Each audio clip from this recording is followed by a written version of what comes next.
أرخم وأخبث وأقذر ملاكم في العصر الحديث العبقري فلويد مايوزر. فلويد مايوزر هو أحد أعظم المدافعين في تاريخ الملاكمة. فلويد بيستخدم الفيلي شيل، ولكنه أتقن الأسلوب ده إتقان تام للدرجة اللي خلته يطلق عليها اسمه.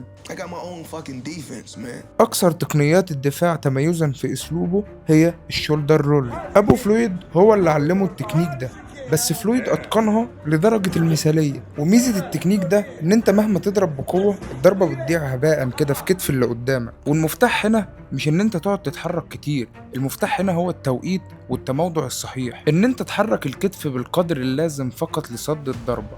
وطبعا لازم دقنك يكون مخفي ورا الكتف الامامي تماما. المهارة دي صعبة الاتقان جدا، لو انت ما خبيتش دقنك صح وما اتقنتهاش هيحصل فيك كده.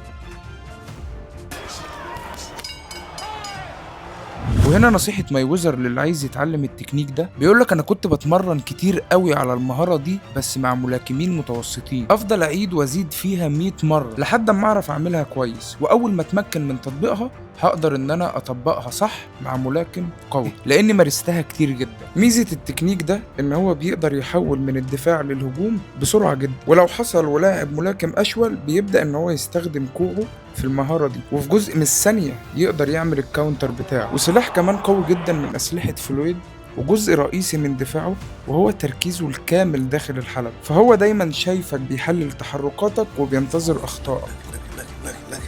لاحظت الفترة الأخيرة انتقادات كتير جدا في الكومنتات، وبتكون كلها مزايدات على شكل لا ده خسر من مين، لا ده اتضرب من مين، لا ده يهودي، الملاكم الفلاني فشخه. وعايز اقولك ان انا شخصيا بكره الراجل ده، بس بعيدا عن الكره احنا دلوقتي في حالة مهنية، انا بعلمك حاجة وبوريلك حاجة مهمة جدا لازم تعرفها لان هي هتفيدك كملاكم، فناخد الحلو منه ونسيب الوحش. وعشان كده فلويد هو